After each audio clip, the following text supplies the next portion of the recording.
she was killed. And they tried top to six cover it girls up. really look great, but you seem to have that perfect aesthetic I wasn't look. into hip hop or even soul music. There are definitely people that need a little Viagra. If you want to build a massive chest, you have to stop expressing it right now. Welcome to Heinz Seniors Coaching Up. Get access to the P3AK High Intensity Training ebook and its exclusive video tutorials. Commit with Heinz's coaching right now and be provided with a year of meal plans, training programs, and more. www.p3akday.com. There is no room for the littles.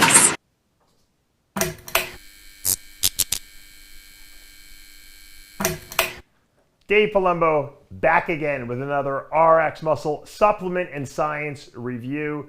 I'm here with my good friend Ron Noreman, who's going to be we're going to be discussing contest prep, the dangers of prep, mistakes people make, the 80s, 90s, 2000s, and above, all the different bodybuilding protocols that were kind of utilized during that time period, and of course we're going to talk about taxes too, because Ron, that's what Ron does best. Ron, welcome back to the show. Thanks for having me, Dave. It's always like a conversation with a pal over a glass of wine. Whenever we do a show, it just flows, and it's great to be back. Every time I get you on, people always say, get more Ron Noreman. So I said, you know what, let me get Ron Noreman to really, rather than be interrupted by other guys, we'll just talk shop here. And obviously, you know, you and I, you know, have a mutual, I guess, interest in bodybuilding, but we also have a mutual interest in health and longevity. That's something we've always talked a lot about over the years, and that the two shouldn't be mutually exclusive.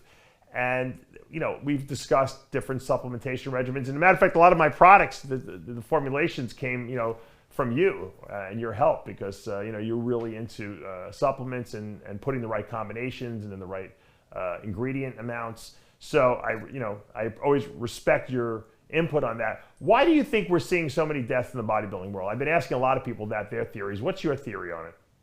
Well, you know, I think you have to, you know, it reminds me of the old Richard Pryor skit where Richard Pryor, you know, is in bed with another woman and his wife comes in and he says, "Are you going to believe me or your lying eyes?" And, you know, look, all the things with steroids and diuretics and stimulants and growth hormone and insulin, that's all been around for a couple of decades. Maybe it's gotten a little more severe in the last decade, but it's been around. But there's been an exponential increase in deaths in the past 12 to 18 months. And the only thing that's occurred during that time is COVID/COVID vaccine. Mm-hmm. Now, I know it's like the third rail of politics with people. Right. I think already at this point, everyone who's going to take the vaccine took it already. Mm-hmm. Everyone who's not going to take it is not taking it, unless you're those people who are getting, you know, blackballed that they're going to lose their job. Right. And still a lot of those people are resisting.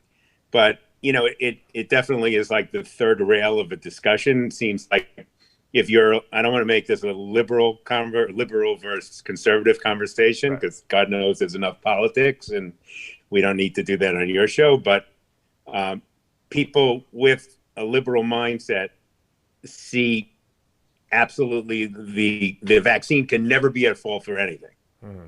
Right. And, you know, some conservative right-wingers, it's poison for everyone. Right.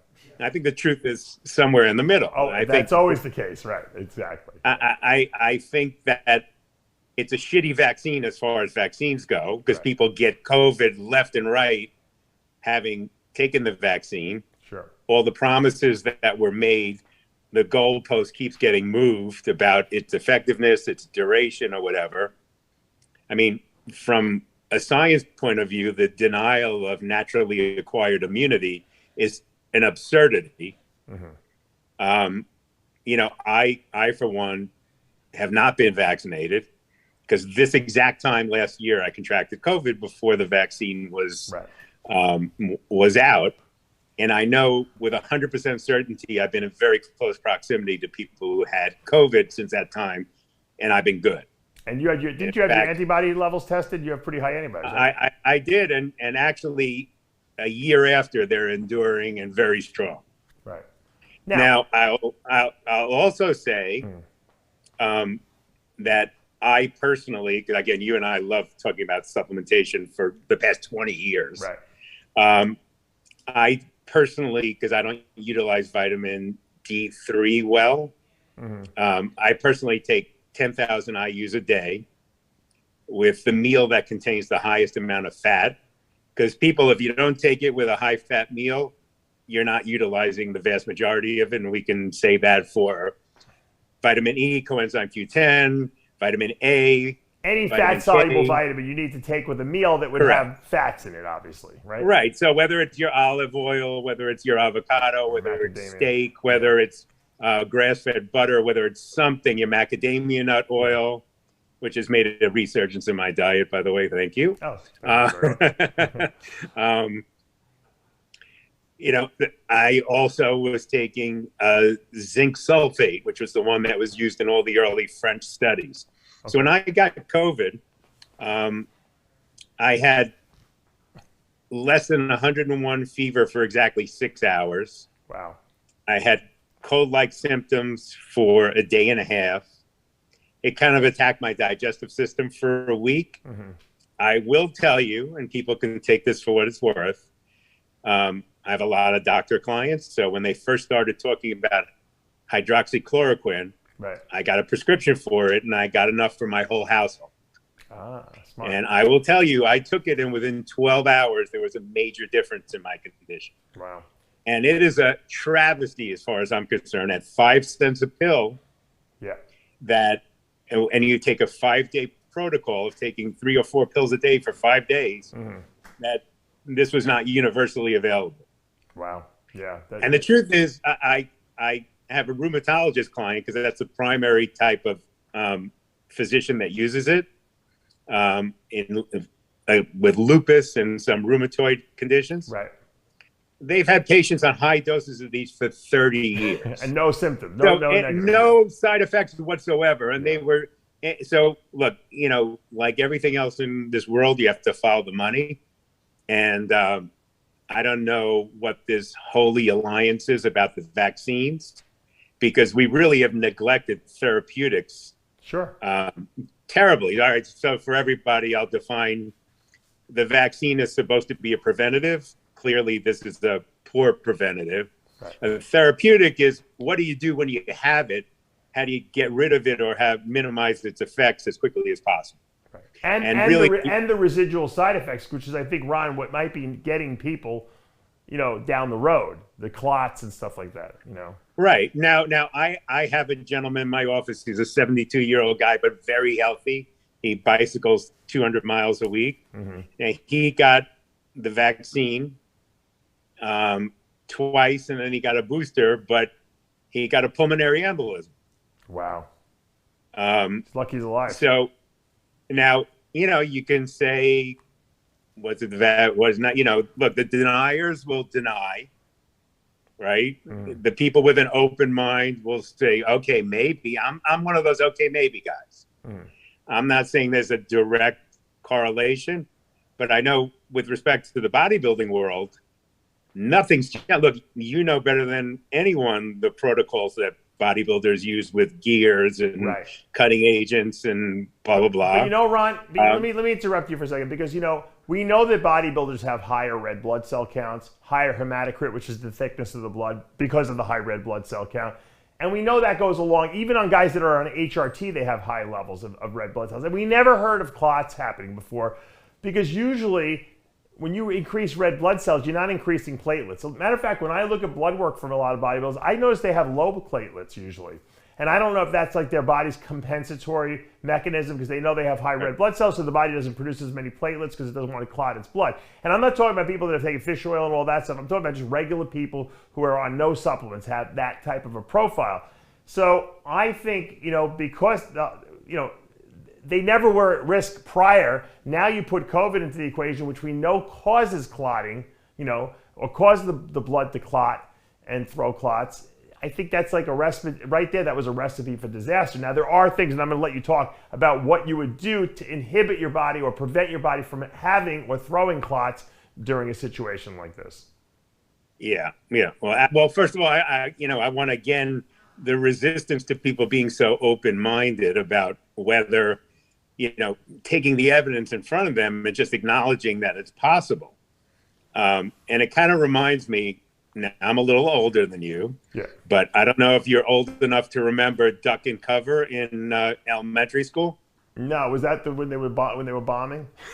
So yeah, duck and cover. We had to go to the basement of our elementary school, the bomb shelters, and get on all fours. All right. So like you had a fire drill in school, there was a duck and cover drill. So clearly, if there was the nuclear bomb within the vicinity of your school, you're getting incinerated, whether you're on all fours in the basement. So what was that getting on all fours? People don't want to feel like they're defenseless against something. So I think some people who cling on to this vaccine can't be, nothing can be wrong with the vaccine, no matter what your argument is. It's like the duck and cover psychology. Like they need something psychologically to give them that shit that I'm in some way protected, helping myself, or I have some defense against this. It's also like the face diapers. I personally, I don't believe that the face diapers do a damn thing. I think when you look at the correlation of the states where they had major lockdowns and big restrictions versus the ones that are much more open, like where you are, I don't think that you can see an appreciable difference in results. No, but if I go to the hospital or the doctor's office, I don't mind my physicians wearing a mask, though. Right. Absolutely. Yeah. But I think it gives people a false sense of security, in my opinion. I don't think it does a great deal. So as far as I was very impressed the other day, I don't even remember what media I saw it on, where you were talking about fish oil, that every bodybuilder who is on gear, I think every person who cares about their health should probably be on fish oil. And I would say, in my opinion, for a male bodybuilder or even a female bodybuilder using gear, I'd like to see 4 grams a day. I think is a good dosage. I don't know what you feel. I always say 3. I say 3 minimum from supplementation, but then if you're eating good foods, omega-3 eggs, fish, salmon and fatty fishes, you're going to get more than that, obviously. So now, where I get that from, in part, I'm stealing a little bit of that, because if you were to get that prescription Visipa, if I'm pronouncing it correctly, that is the refined fish oil that is available by prescription. It's a 4-gram dosage. Okay. So probably cardiologists have given some kind of a nod of approval to that dosage. But in addition to that, things that keep your blood viscous and fight extra oxidation. I always believe now, omega-3 fatty acids in fish oil are highly unsaturated, so they're subject to free radical attack. So I always think, for that reason, to protect the fat, and in addition to protect all the tissues in your body, I'm a big advocate of 800 IUs, again, for a big guy, 800 IUs of mixed tocopherol vitamin E. So, typically if you were to go to a pharmacy or something, you would buy the cheap vitamin E that's D-alpha tocopherol. That's just one. There are, there's alpha, beta, gamma tocopherol. In order for you to get the whole spectrum of all of them, I would get, mixed tocopherol vitamin E. It's not expensive. No, you get, I think Life Extension makes a good one too, right? Life Extension makes a high gamma. But I think that's a good one, because gamma is a little hard to find in supplements. So I think that they have a well-rounded one. Again, vitamin E. Like if you're having a surgery, you have to go off of vitamin E. It's another thing that keeps your blood a little thinner, a little less viscous. On top of that, probably a little more obscure but highly effective is deodorized garlic extract. Or if you eat a lot of Italian food with a ton of garlic in it. God bless. Yeah, I get kicked out of my house if I do that. I'm not allowed to have You garlic. might have, Yeah. you know, you might not have a lot of friends, but the vampires will stay away. I'll tell you a funny story about garlic, Ron. I've told the story on the channel before, but when I did my little bid in Club Fed for 5 months, when you get sick there in jail, you know what you know what they give you. You take the garlic. It's called. It's not even called garlic. It's like it's been raised to a higher level, like a religious level. The garlic. Anytime you get a sniffle, sore throat, start taking the garlic, and you know what? It works. I got news for you. I mean, before there were antibiotics, that was antibiotics, and you know, ancient Greek and Roman medicine or whatever. It's got so in jail it was like the Windex in my big fat Greek wedding. Exactly. They actually sold the garlic in the commissary too, rather cheaply too. So I stocked up on the garlic because who am I to fucking question these guys? I got nothing else to go on, you know, at that point. So yeah, and then to take, you know, for whatever it's worth, to the bodybuilders, people are really into the whole holistic thing. Yeah, I would take 200 units of coenzyme Q10. right.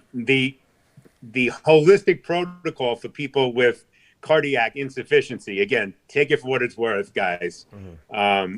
It couldn't hurt you. It can only help you. Right. Was coenzyme Q10, L-carnitine in a very utilizable form, and we could debate which is the most utilizable. Acetyl-L-Carnitine, propanol-carnitine. I think it's. I would agree. I would agree with you there. Okay. So let's say acetyl-L-carnitine D-Ribose. Strangely enough, bodybuilders never really use it, but again, in a holistic protocol for people with cardiac insufficiency, that was one of the items, and you know, and the fish oil. So you know, those ingredients can never hurt the situation. Right. And again, I think COVID or the COVID vaccine are known to throw down clots. I really don't care. Obviously, the mainstream media will never criticize the vaccine at, you know, no matter what kind of evidence is out there. I think it's kind of irrefutable at this point if you just open your eyes and take in the data. Well, Ron, the vaccine is basically simulating in your body you getting COVID. It's just you're not getting the symptoms of it, but you're getting, I think, some of the side effects of it. There's no doubt about that, you know. Yeah, and you know, and people also are pretty irrational about what they expect from the vaccine, because I think it's also, if you open your eyes and don't just believe what's said to you, the rationale for taking the vaccine is that, well, you know, Dave, you know, you're selfish. You don't take the vaccine because you give it to your kids who are not eligible for the vaccine. Well, the truth is, if you're vaccinated, you can still give it to your kids. Yeah, of course. And probably at not a whole hell of a lot different rate. The only thing is, in theory, you're not going to be hospitalized or die. Right. But that hasn't worked out all the time either. But you know, that really is the main thing. So you know, all these companies or these, you know, political situations where they say, okay, well, you're not taking the vaccine, so every Monday morning the unvaccinated people need to take a COVID test and the vaccinated people can go to work. Well, that's just, if you use any common sense and you have half a brain cell, okay, you know, vaccinated people can come in Monday morning and bring COVID to unvaccinated people or other vaccinated people. Right. These policies have nothing to do with health at this point. Right. Well, they're about control. Exactly right. That's what I was going to say.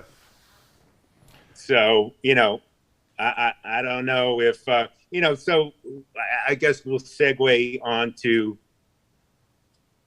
contest prep issues that, again, are affecting some of these deaths, in my opinion. Right. Well, before we get to, I know you want to talk diuretics, but obviously when you have a lot of red blood cells, Ron, and you're dehydrated, your blood gets more viscous even. Well, that's exactly where I was going. Okay. Thank All right, go ahead. You took the words right out of my mouth. Right. So, you know, listen, I can, at this point in my life, I've retired from competition. As you know, I've been in close to 70 competitions. Yeah, you're like Milo Sharsim. I had a pretty nice career. I had 48 firsts and seconds over the years. Yeah. Whatever. I don't go to a commercial gym anymore. Maybe 5 days a year. Oh, really? You're not at Bev's anymore? What, you train at your house?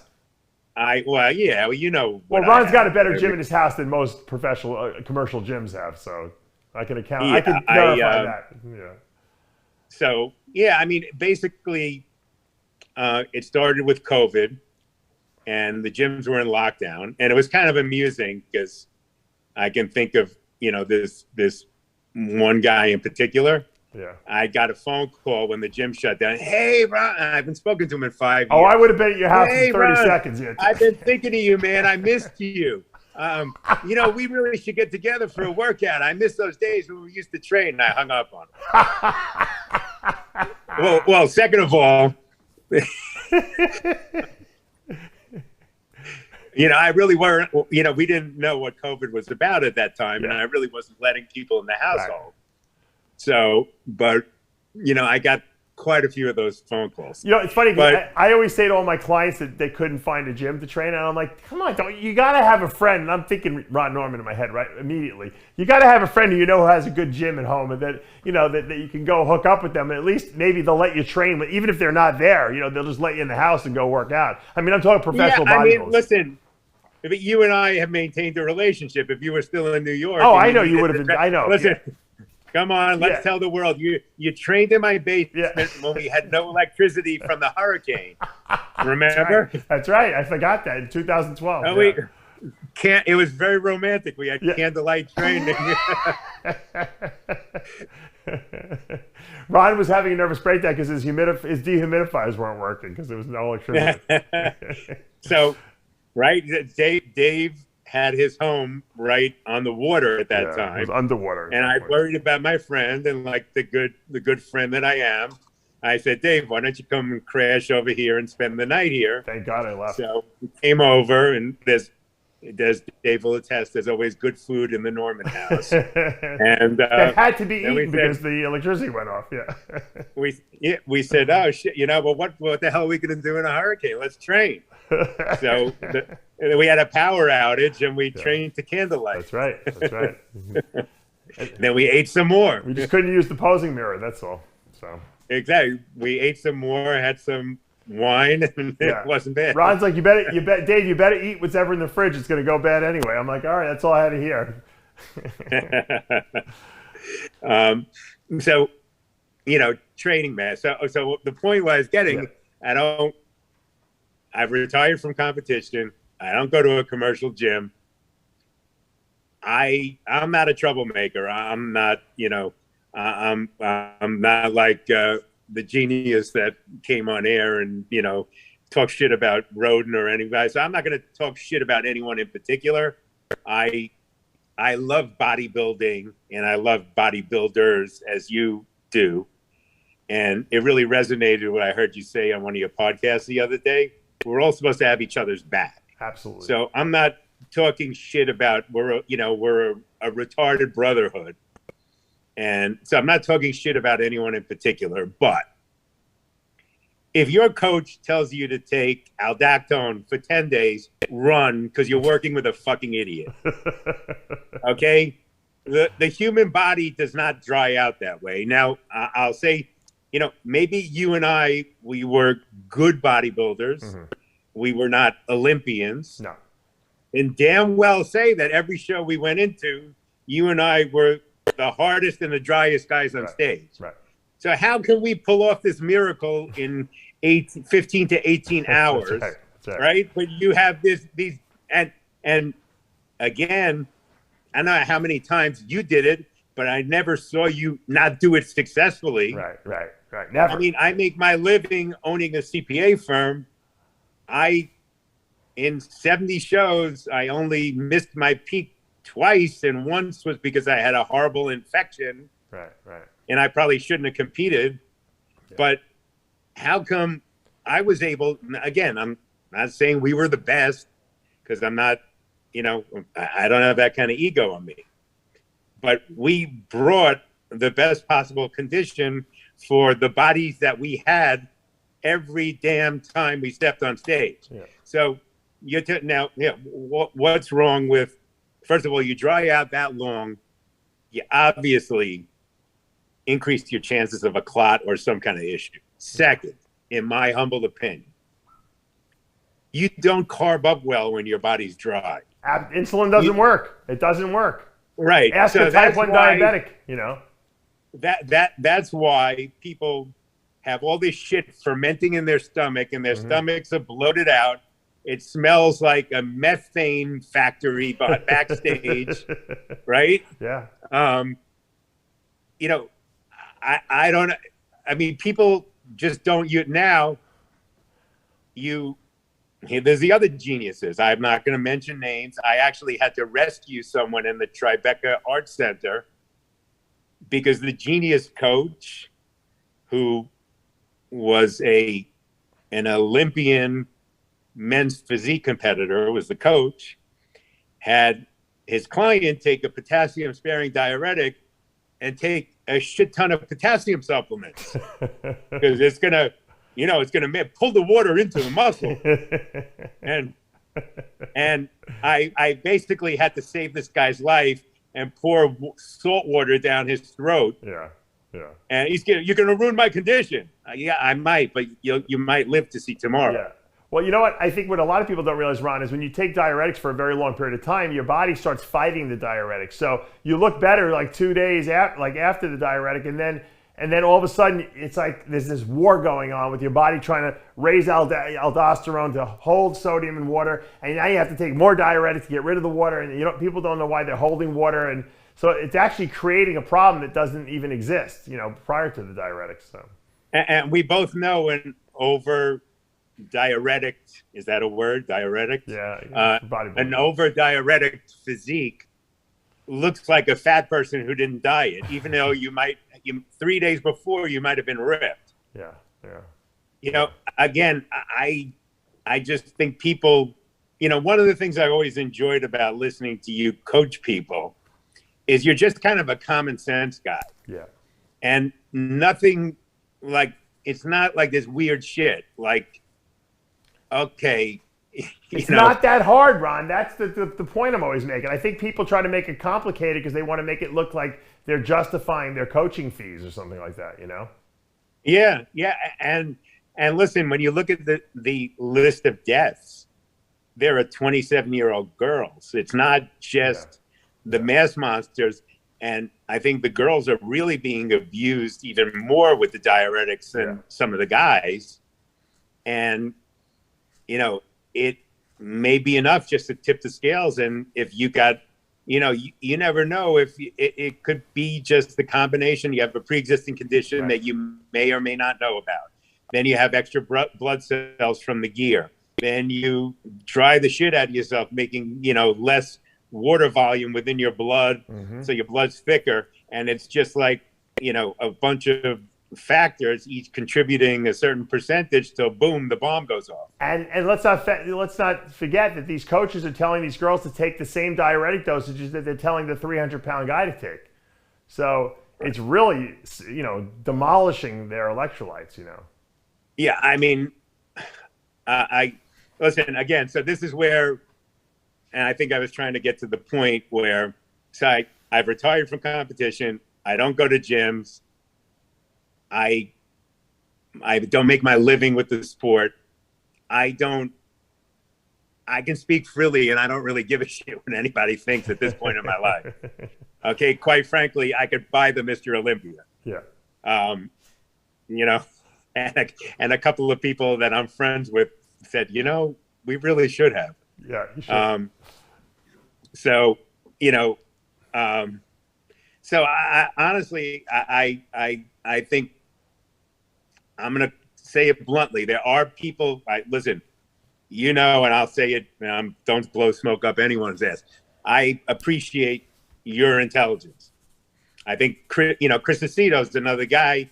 He makes, I think, his real money in the world of real estate, whatever.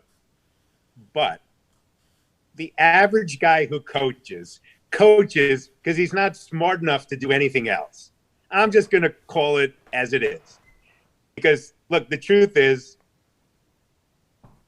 to do my profession, I need to know 500,000 pages of information to be able to do what I do. Right. It can get extraordinarily complex. If you're a physician, if you're an engineer, if you're, you were pre-med, you were in medical school, actually, right? Yep. So what does it take to really be a bodybuilding coach? Can you put everything there is to know on 300 pages? No. But you know what, Ron? How much? But you know what, Ron? That's why I tell people, if you're going to be a coach, you better educate yourself, whether whether you're going to go take a course at the local college, or you're going to take, I teach that Secrets to Becoming a Diet Guru Coach, to show people what the science of what's going on is, and the safety stuff, and how to not make mistakes, and how to troubleshoot mistakes when they happen. Because if you're not going to be the best coach that there is, and you're not going to go and seek all this information, and you could tell us probably all this education is a tax write-off too, because it's part of your profession, you're doing a disservice to your clients, because it's great when things work out perfectly, but things go wrong. You know this. People cramp. Right. People, go flat. People, have heart palpitations. People, there's a million different things that can happen. And if you can't troubleshoot what's going wrong, then you're really getting yourself involved in a very dangerous situation that you can be responsible for, Listen, it's like the same training for an anesthesiologist. An anesthesiologist is the easiest job in the world, except when something goes wrong. Right. And then people die. It's that 3% of the time is why you're that great doctor. Right. You're right. And I think with coaching, well, first of all, as you say, they all overcomplicate things. All right. Look, we're in a very weird sport. Again, you and I brought our best to the stage virtually every time we competed. Again, I'll keep putting that, that asterisk out. Neither of us are claiming to be the best bodybuilders that walk the face of the earth. I'm just saying we brought the best of what we had when we competed. Why is it so difficult for people to replicate that? You go to every damn pro show, every amateur show. I missed my peak. I'm watery. Right. I'm this. I'm that. I'm what? How hard is it? That's your job. Right. That was never my job. My job was to run a CPA firm. You know why, Ron? Because people have the protocol they know to get them to 98% of their best. And rather than accepting that 98% every single time they go on stage, they're going to shoot for 100%. And they're going to do wacky, kooky things, from insulin to loading and deloading, right, and all these other things that always wind up 90% of the time they go wrong. Once in a blue moon, they hit it on the nose, and then the rest of their career, they're chasing that same fucking protocol again, and it never works again, because it was they got lucky that one time, Right. I mean, again, if your coach, if you're not an experienced insulin user, and your coach tells you to carb up on insulin, run, because your coach is an idiot. Yeah. We could do a whole segment why your coach is an idiot, and it actually would be kind of fun. Right. But there are a whole host of these things, and but I guess the part most pertinent to this conversation, a lot of these practices are, the diuretics. Are dangerous. The diuretics. And, but another, since my coach is an idiot, I saw a coach posting proudly 3 days before the Olympia about the epic back workout that his client was having. And, so, here you are, you're supposed to be carbing up. So are you really looking to set personal records and have marathon training sessions 3 days before? You cause inflammation. I mean, I always, and again, I don't want to give, not that I actively coach many people or have done any in the past couple of years, but we all know who I have coached in the past. Yeah. With myself, for the last week, I believe in cutting down or eliminating cardio if you're in good enough shape. Yeah. Training at 50% intensity for 50% duration. Why burn all the carbs up that you're trying to put in the muscle? It's just an absurdity. So another one, if your coach does this, run because he's stupid. Yeah. If your coach is trying to get you to do like ultra high intensity workouts and you're going to squat, 595 for sets of 15 and you're 3 days out, run because you have an idiot for a coach. Or you're going to do a 3-hour depletion workout. Even if it's not heavy weight, that's stupid too at that point, because absolutely. If you believe in the whole deplete, I mean, look, personally, you and I dieted low carb. Yeah. I'm already depleted. Right. I don't need to deplete what's already depleted. Right. I went really low carb. I was kind of Palumbo-esque in my most preparation. people deplete carbs the last week unless they're in shape 4 weeks early. So you don't need to do anything more to deplete anything more. You're just going to break down the muscle beyond what it needs to be broken down, and then it's going to heal up and look its best on Monday morning after the show. It's not going to be Saturday night or Saturday morning, and that's the problem. Right. I mean, listen, I can think of someone in particular who's been in the Olympia many times, looks great 2 weeks before, looks great 2 weeks after, and is always looking for that secret genie in the bottle. And, the conditioning always eludes him. Yeah. Like if I had this guy's lines and body, I could have been Mr. Olympia 10 times. I know. Exactly. Right. Man, you just can't pull it together. So Ryan, let's go back. So obviously we're living in a COVID era with vaccines and COVID. I'm a bodybuilder. I'm getting ready for a competition. I know I got to dry out. Okay, I'm going to do the smart method. I'm only going to dry out the night before, but I'm still drying out. I have more red blood cells probably than the average person. What would be a safety mechanism? What would you say the protocol? What would be your protocol to give this person to prevent the likelihood of a clot forming, over the course of the next couple I days? mean, I think during the whole prep and, and certainly during, a week before the drying out period, the 4 grams of fish oil, 200 units of coenzyme Q10, 2 or 3 deodorized garlic, L-carnitine couldn't hurt. I think vitamin E. Vitamin E. I'm sorry, I thought I included that. The dementia setting in. That's one of the side effects too. I think that gives you some degree of protection. I'm not trying to be a doctor. I think the fish oil and that stuff is better than some people have been asking me about a baby aspirin. I'm not really too keen on baby aspirins. I think aspirin is not good for your stomach. I'm not really I'd rather see people do the fish oil, wouldn't you? I'd rather see, but that brings up a point. For the 3 days prior to, I don't think you could be hurt with a baby aspirin. Come to think of it, tossing that in there. I don't really love it for long-term use. If you could have the nutritional things, I think do the job better, and it's healthier and it has other health effects because the fish oil is good for your joints and tendons. Right. And, it's good for your skin. Sure. I have this beautiful shiny hair because of it. If you go to Turkey now, Ron, they can give you a whole head of hair. They contacted me. They wanted I've given up on it. Look, life is cruel. It falls off the head and it grows on the back.